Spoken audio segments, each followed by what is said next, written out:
Before using the heating controls, ensure that you have sufficient diesel in the tank and that there is enough fresh water. Controls for your central heating and hot water are found to the left of the control panel, just inside the habitation door. Press the center dial once to operate the controls. Scroll through the options by turning the same center dial. To turn on the heating, push the center dial in to select. Turn the dial clockwise until you reach your desired temperature, and push the dial in again to select. For your water heating, turn the dial clockwise to select the temperature. Select 40 degrees for washing up or general washing.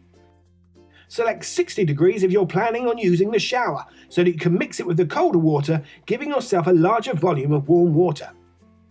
If using the heating and hot water at the same time, selecting Boost will simply turn off the heating in order to heat the water quicker.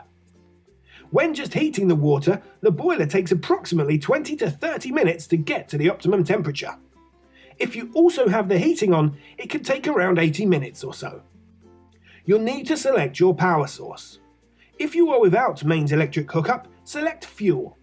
If you do have electric hookup, select either L1 for 1 kilowatt or L2 for 2 kilowatt, depending on which supply you're receiving from the campsite or generator. The final option is the fan for heating or air circulation.